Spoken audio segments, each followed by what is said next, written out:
Баршаңызға сәлем достар, арнама қош келдіңіздер. Бүгін сіздермен тауықтың төс етінен жасалатын рулеттің рецептісімен бөлісетін боламын. Өте керемет, дастарханда сәнді көрінетін болады. Міндетті түрде жасап көріңіздер, арнама тіркеліп, лайк басуды да ұмытпаңыздар. Бізге қажетті заттар осындай: тауықтың төс етін ет тартқыштан өткізіп аламыз, дәміне қарай тұз, және де тауық етіне арналған дәмдеуіштер қосамыз.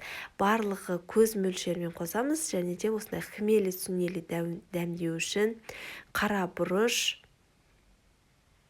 және де паприкамызды да көз мөлшерімен қосып шығамыз барлығын. Бір жұмыртқа қосамыз.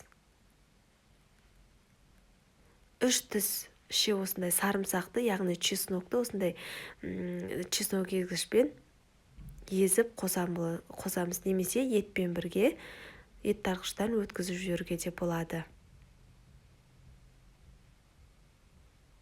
Барлық мөлшерін, керекті заттарды описание бөліміне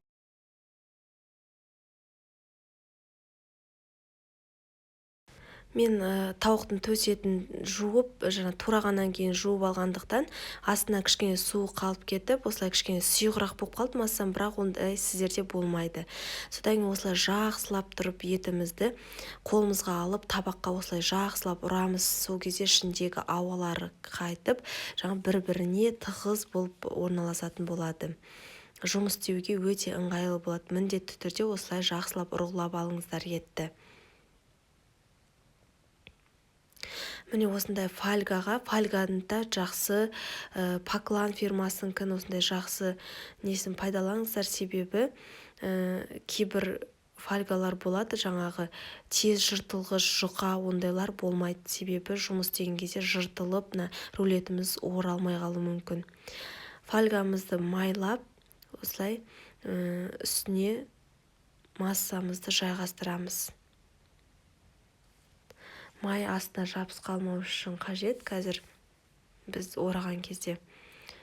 Енді осы массамызды теп-тегіс қылып орналастырып шығамыз осылай.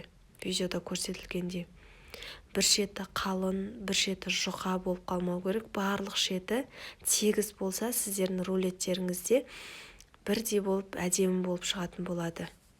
Сондықтан барынша осылай теп-тегіс қылыңыздар жан-жағын барлығын. Осындай бізге нори қажет болады. Бұл норилар барлық дүкендерде сатылады. Сушидің сыртына қолданатын нори деп аталады. Осыны қойып шығамыз. Және де осындай сары өрікті міндетті түрде кішкене ыстық суға жуып, турап аламыз да, осылай жайғастырып шығамыз. Қара өрікті де қойсаңыздар болады, ол міндетті емес. Енді осыны бірінші несі жақсы оралу керек, себебі ортасы қуыс болып қалмау үшін жақсылап ораймыз. Міне видеода көрсетілгенде ораймыз да, артқа қарай тартып, кішкене осылай қуыс қылмай ортасына әдемі қылып орап шығамыз.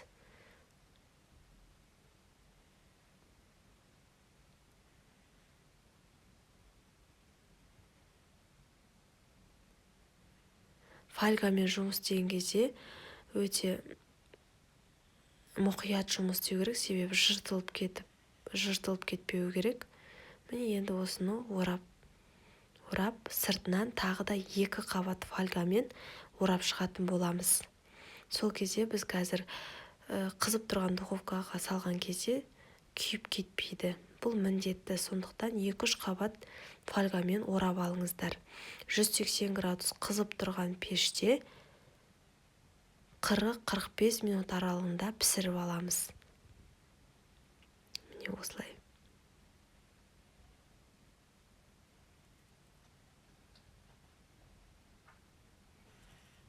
Пісіп шықты. Пісіп шыққаннан кейін ыстықтай бірден ашуға болмайды. Бір 20 минут, жарты сағат тұра берсе болады. Содан кейін барып осылай ашып,